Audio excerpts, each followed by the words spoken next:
استغلال حصلت إخفاقات أن إحنا محتاجين أن نقول فيها العبرة فيها شنو، محتاجين نقول فيها خطابنا فيها شنو، عشان ما نديعوزها نفتكر إنها كلها كانت صحيحة ثم حدثت الأخطاء. صحيح أكبر الأخطاء، أنا أفتكر أكبر جلسة محتاجين أن إحنا نعملها هي قراءة الإنقاذ 30 سنة. وأنا ما بتكلم عن الإنقاذ عن جرائمه، أنا بتكلم عن أخطاء الاستراتيجية.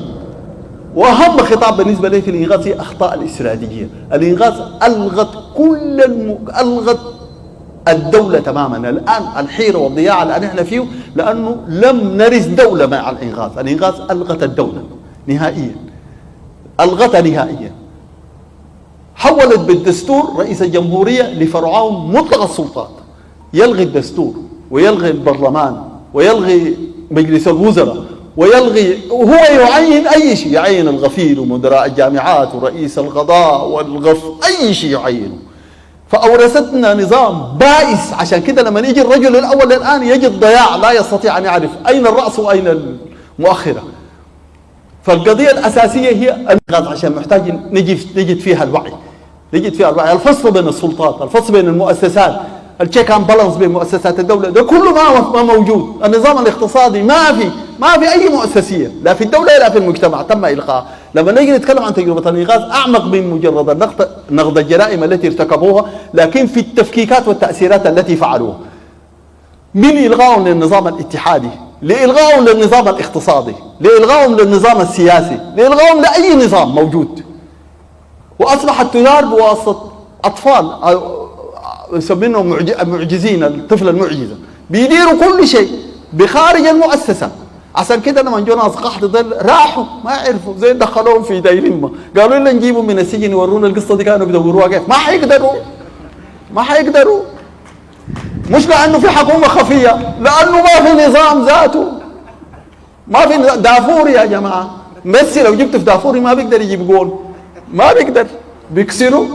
فهم دخلوا في دافوري لازم يتكسروا يعني. فنقضنا للتجربة تحت الإنقاذ نقد منهجي، ليست للجرائم التي ارتكبوا، لكن التحدي بالنسبة لنا كيفية إعادة ترتيب هذا الأمر. إذا دار تتكلم عن ديمقراطية نتكلم عن مؤسسات الديمقراطية. المؤسسات الديمقراطية داير إعادة ترتيب، لازم تتكلم عن الجيش، والجيش جزء من الدستور وجزء من الدولة. لكن وضعيته شنو؟ اللخبطة اللي عملوها ناس الإنقاذ، ألغوا المؤسسية في داخل الجيش. الجيش أيام نميري كان مؤسسة تتخذ قرار عبر قيادة محددة. أيام سوار الذهب كان مؤسسة بيجتمعوا هم بيتخذوا القرار. هم لغوا المؤسسية دي لأنه جابوا شخص من خارج المؤسسة، لأنه بيسموه ناس الجيش فنان، لكن عشان يدوه سلطات لغوا لهم مؤسسة الجيش. فأصبح كل من يكون على رأس الجيش يديره كما يشاء، برهان ولا زعطان. ما في مؤسسة، الجيش ما بيستطيع أن يتخذ قرار، ما في مؤسسة. ما تشوف عايزين يعملوا انقلابات وما عايزين انقلابات. فهذا وضع موروث، لكن احنا دارين لا نستطيع ان نلغي الجيش على الاطلاق ولا الامن. يا جماعه دي مؤسسات من مؤسسات الدوله. اذا عندي لوري كان بينقل مخدرات، انا داري انقل خضروات، لكن ما بقول كسروا احرقوا، ما بقول احرقوه. لكن اورثونا هذا النظام، نعيد، نحتاج الى اعاده ترتيبه. مؤسسات الديمقراطيه لابد ان يرجع مؤسسه الجيش لوضعها الطبيعي. مؤسسات المجتمع المدني، ما هي المؤسسات التي تدير السياسة يا جماعة؟ ما هي؟ المنظمات دي ما الجهة اللي بتدير السياسة، وما هي اللي بتعمل العلاقات الدولية، ده إفساد. لكن عشان أعيد ترتيب الأمر ده داير خطاب، داير رؤية كلية، داير اتفاق وطني. النقابات ليست هي، النقابات دي مشروعيتها وأدوارها معروفة محددة بالدستور. ما هي العمل السياسي؟ ما هي العمل السياسي؟ زي ما المعسكر المؤسسة العسكرية ما دور العمل السياسي، ولا منظمات المجتمع، ولا النقابات، ولا الخدمة المدنية. الخدمة المدنية لما تجي انتخابات إذا عاد تترشح لمنصب سياسي لابد أن تستقيل. إعادة ترتيب هذا الأمر بيحتاج إلى خطاب. لكن عشان نكون مفهوم واضح ما هي الديمقراطية، الديمقراطية تدار بالأحزاب. وعشان نجي نتكلم عن الأحزاب لازم نتكلم عن الأحزاب، عشان نجي لأنه الأحزاب دي هي وسيلة الديمقراطية. لما نيجي نتكلم عن الأحزاب الآن السودانية الموجودة فقدت صلاحيتها. يا جماعة في حزب تكون من أجل الاستقلال السودان للسودانيين، لأنه كان المطروح الاتحاد مع مصر، وفي حزب يتكون عشان يتحد مع مصر. هل أسع دي قضية مطروحة؟ ده إيشيو.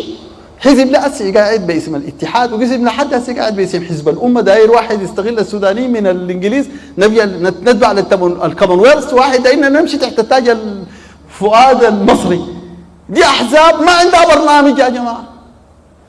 تقعد لحد هسه تسوي شنو؟ حقوا تخيلوا لو في واحد فيكم من جيلكم ده قال انا حزب امه ولا اتحادي. بعدين ما عندهم برنامج وطني الجماعه ديل، كانوا عايشين على الطائفيه، وطائفيه بقيته، واخطاء كان ممنوع الحديث عنها. وهم باعوا القضيه كلها، مشوا في مجموعه وفد الاشراف، قدموا سيف المهدي للملكه فكتوريا والبستهم الصلايب، كلهم لبسوا الصلايب كلهم وجوا راجعين بالصليب. ابو سين قال والله في السودان يبقى سعيد لو البابور دي غرقت بس بالناس اللي فيها دي. وزمان زي كلامي ده ما بقدر اقوله، بيقطعوا راسي طوالي، لكن هسه بنقدر نقول اي كلام. نتكلم عن تجاوزات الخليفه عبد الله، وعن تجاوزات عبد الرحمن المهدي، وعن تجاوزات علي المرغني في 60,000. علي المرغني لما جو الانجليز خاشين مع كيتشينر مشوا له في الاسحر، قالوا له تمشي معانا، تمشي معانا ضابط، لانه الزبير باشا قال لهم انا ما بسويها، وجا لابس ضابط في الجيش الانجليزي المصري مع كيتشينر. صحيح اخطاء الخليفه خلت قبائل سودانيه كلها تتحالف ضده، لانه عمل زي اخطاء الانغاز. والجمال الدين الافغاني ومحمد عبده قالوا لقد خلع رغبه الاسلام من عنقه، هذا تاريخ مخفي مسكوت عنه، لكن الليله بنقدر تقولوا انتم متحررين منه، انتم متحررين منه. فلما نتكلم نتحرر من كل التاريخ السيء في السودان يا جماعه، نتحرر من كل التاريخ السيء في السودان، تبنوا بناء جديد. الاحزاب القاعده دي احزاب عديمه الجدوى، غير صالحه لبناء ديمقراطيه مستقبليه ناجحه لقيام دوله حضاريه في السودان. ما راجع بدايه تكون دي بدايه صحيحه ولو بنفرين للاسلاميين ولا الشيء عندها برا العالم كنظريه ما عندها قيمه. ما في زول لسه بيتكلم عن النظريه الماديه. طفل واحد في كليه العلوم في سنه اولى تتكلم له عن الماديه، عن الماده لا تفنى ولا تستحدث، بعد النظريه النسبيه، التفجيرات الذريه، علاقه الطاقه عن البنيويه، تتكلم عن مؤثر واحد في حركه التاريخ هو الماده. يزول بليد ده يقول لا بيعرف اقتصاد لا بيعرف علم. هل هناك دولة اشتراكية في العالم؟ الكومن تروما والكومن فورد ما في شعب لو جو يحكموا. ما هي علاقاتهم بالعالم؟ حيمشوا للبنك الدولي، حيمشوا لصندوق النقد الدولي، حيمشوا لمنظمة التجارة الدولية، ولا حيهتفوا لن يحكمنا البنك الدولي؟ وين بيعملوا ده؟ ما عندهم افق عالمي يا جماعة، ده حزب ميت. الزول ذاته في القبر دفنوا، لينين دفنوا، دي حزب برا التاريخ. الناس العاقلين فيهم قالوا نتجاوز هذا الاطار، قالوا لا بس نقعد فيه كده. ما ممكن هسه هم بيفكروا يجوا بشنو؟ قالوا نجي بثوره شعبيه بس مسلحه زي ما زمان الجبهه الوطنيه وزي ما خليل. ما يقدروا. طبعا دي واحده من البلادات يا جماعه، محاوله تجاوز مؤسسات الدوله والمجتمع في القضايا الاساسيه اللي فيه بتقتلك. انا بتمنى انه يعملوا كده.